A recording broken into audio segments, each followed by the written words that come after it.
मैं पहले भी इस बात को बड़ा स्पष्ट कर चुका है कि हिमाचल प्रदेश में कानून व्यवस्था नाम की तो कोई चीज रही नहीं है। और ये स्थिति इसलिए बनी है कि मुख्यमंत्री और अधिकारी सिर्फ सरकार बचाने में लगे हैं। मुख्यमंत्री कुर्सी बचाने में लगे हैं और सरकार के अधिकारी प्रयत्न कर रहे हैं कि हम सरकार को किस प्रकार से जो है हिफाजत उसको दे सके, यानी कि उसको सुरक्षित कैसे कर सके। मर्डर हो रहे हैं, कोई सुनवाई नहीं हो रही है। अभी हाल ही में सुंदरनगर में मुझे मालूम पड़ा कि कस्टोडियन डेथ हुई है, बता रहे हैं एक व्यक्ति की। लेकिन जो भी आरोपी अगर जेल के अंदर है तो उसकी मृत्यु उसके अंदर वो आत्महत्या कर ले वहां पर, तो ये बहुत बड़ा एक प्रश्न चिन्ह होता है कानून व्यवस्था पर। और ठीक मुझे अच्छी तरह से याद आ रहा कि ये परिस्थिति ठीक उसी तरह की बन गई थी जिस प्रकार से गुड़िया कांड जैसी घटना हुई थी और कस्टडी में ही एक जो है मुजरिम, जिसको माना गया था, मुजरिम माना नहीं गया था लेकिन उनको गिरफ्तार किया गया था फिलहाल, तो उस वक्त पूछताछ में उसकी जो है वो उसका मर्डर हो जाता है। ऐसे हालात पैदा हुए हैं हिमाचल प्रदेश में। और दिन दिहाड़े लूटमार की घटनाएं, दिन दिहाड़े इस प्रकार की घटनाएं, जो खासतौर से अभी एक पुलिस कांस्टेबल का एक मामला आया है,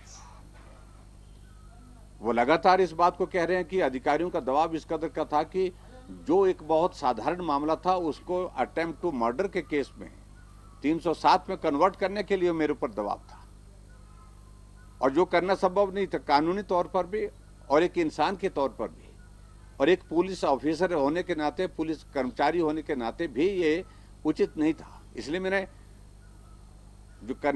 इसके लिए मना किया, लेकिन लगातार दबाव डाला गया।